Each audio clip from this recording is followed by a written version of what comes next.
Welcome back. This is Kristen. So glad you could make it again today on this journey through the Bible about the greatest man ever lived. Jesus, of course. Well, we're getting there anyway.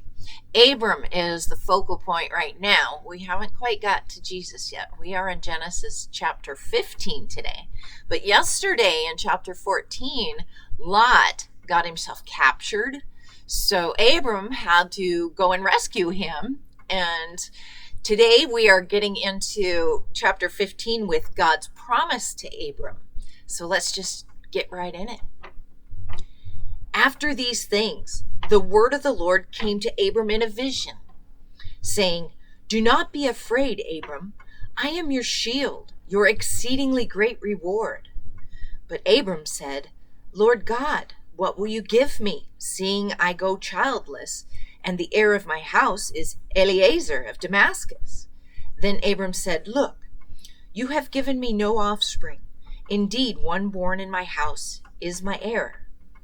And behold, the word of the Lord came to him, saying, "This one shall not be your heir, but one who will come from your own body shall be your heir."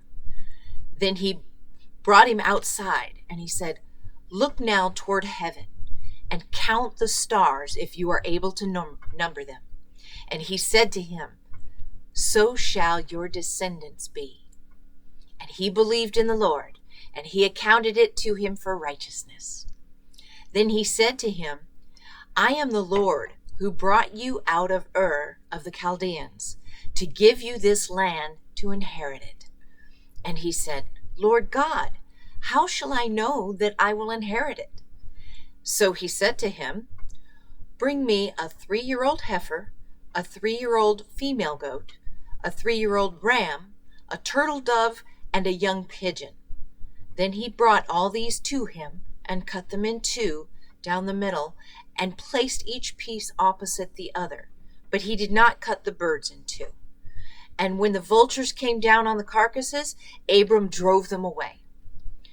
Now when the sun was going down, a deep sleep fell upon Abram, and behold, horror and great darkness fell upon him. Then he said to Abram, "Know certainly that your descendants will be strangers in a land that is not theirs, and will serve them, and they will afflict them 400 years. And also the nation whom they serve I will judge.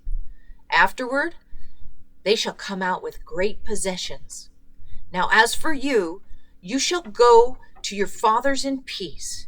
You shall be buried at a good old age. But in the 4th generation, they shall return here, for the iniquity of the Amorites is not yet complete." And it came to pass when the sun went down and it was dark, that behold, there appeared a smoking oven and a burning torch that passed between those pieces. On the same day the Lord made a covenant with Abram, saying, "To your descendants I have given this land, from the river of Egypt to the great river, the river Euphrates, the Canaanites, the Kenizzites, the Cadmonites, the Hittites, the Perizzites, the Rephaim, the Amorites, and the Canaanites, the Girgashites, and the Jebusites." That is chapter 15 of Genesis. Wow. So I'd say I'd have to believe the Lord at that point in time. But tomorrow, Hagar and Ishmael, chapter 16 of Genesis. Come back and we'll see what happens next. God bless.